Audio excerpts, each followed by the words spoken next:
All right, welcome everyone. So this is to connect. This video will instruct you how to connect your Jupyter Python to a MongoDB setup. And when I say MongoDB setup, it is going to grab data directly from your Atlas stuff. So the way you have it set up is you have the Atlas. I'll name it A, and you have two options again. One to directly go to Studio 3T and connect it both ways. And you can also use Jupyter Notebook to connect it. So I'm going to show you this part.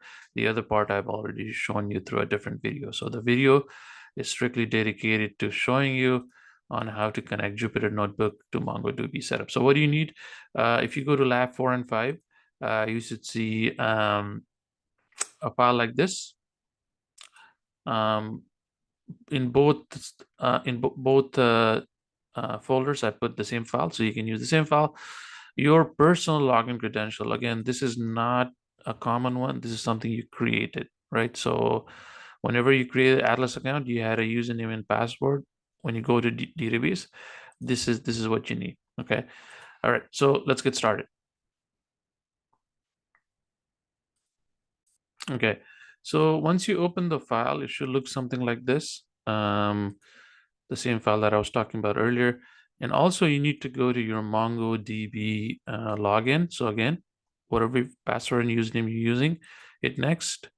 If you have saved it, it should say it will cache it there. So next.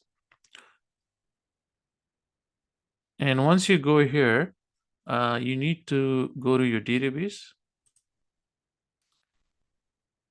And you need to go to connect. And you have a bunch of different information. Previously, when you're trying to connect to the DB GUI, you're using this. Now you're going to use something called drivers. And once you're there, all you need to do is copy and paste this little number 3. So just copy and paste that. And that's it. So you come back here and let's try to save this somewhere here, just out of, and make sure you put a hashtag just to make sure, right? All right, so this code tells you what you need to do. So if you don't have Mongo client set up, you need to install it, or maybe you should just install it firsthand. I have already installed it. And these are a bunch of different files, libraries that you need to import: JSON, pretty print, pandas, and so forth. And these are just to make your file look good. You know, if you go back here to your MongoDB, it already knows how to parse a lot of these files, but Python doesn't know. So we have to explicitly tell them, right? So the first thing to do is connect MongoDB instance to your Atlas account. So again, I put the instruction here: go to Atlas account, database, connect, so forth, that I just showed you. So after that, you're going to create something called client. And the client, you're going to write MongoDB client, and this thing here, you're just going to copy and paste it like this. The only difference is this password section. You need to put your own password, right? In my case, it's work123. And the other thing also is sometimes once you install this thing, and if it's still not working, what you need to do is restart the kernel. So sometimes you install the new library and it still doesn't work. You need to restart the kernel, right? So the other thing is, 1 second, I think I should add one more thing here. Maybe.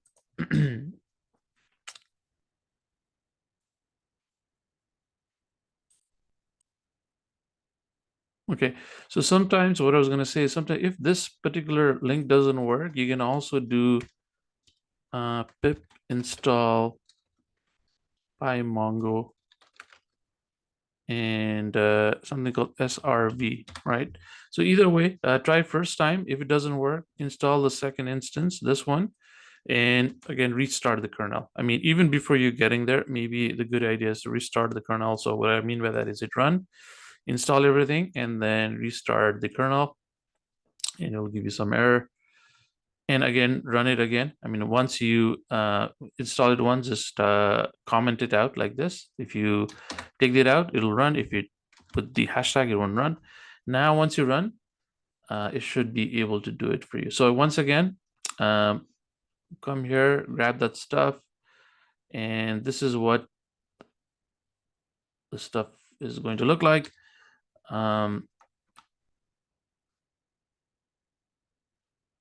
Your starting point is typically here, client equals Mongo. This is opening a connection for you. Boom. You hit it here, and then obviously you need to change the password. So mine is over York123, whatever your password it is. The rest of them, you will be directly copying it. So everyone's unique. So make sure that you're doing the right one. Okay. Now, once the connection is good, let's try to see if it's going to give us some errors. Looks like it's good. Now we need to connect to the database. So if you go back here, there's so many different databases. We need to connect it to specially called restaurants because that's what we're using. You can also do it for your other databases like practice and whatever. But for this case, we're doing. So the name of the database, kindly remember, sample_restaurants. And this is where you need to change. So if you're doing practice, this will go practice and so forth, right? This is telling you to connect to that particular database because there's so many databases it needs to be told, and you can run, and it is giving you some issues, not issues, but some alerts. That's good to go. The way to run the query is these are standards with client, meaning go to this client here, and then use this database. And whatever you run the query, you put it in. Just like how you had SQL, a placeholder, a variable, this is what captures it. So this is where your query is running, right? So let's run that here. Okay, it looks like it ran. Now the problem is like 5-6 steps involved here. The first we created and stored this query. Now we need to ensure we save this query in some sort of dictionary. Again, these are stuff that we need to do just because we're using Python. That's it. Because we need to be it in more legible, more easy on our eyes to look at the example, right? So it puts in a dictionary, and ultimately it puts in a JSON file here. And now eventually you should see a data, something like this. IDs board. These 3 steps are, if you're using this one, it's not necessary, but the fact that we need to see it, this is just a bunch of different things that we need to do. You can run everything in one block also. It should be perfectly fine. Same thing with a different query here. Look at this. Right, so it's more advanced query. Boom, run. Again, you can do the same thing here as well. Okay, and make sure the variable names are slightly different here. I think I made a mistake here.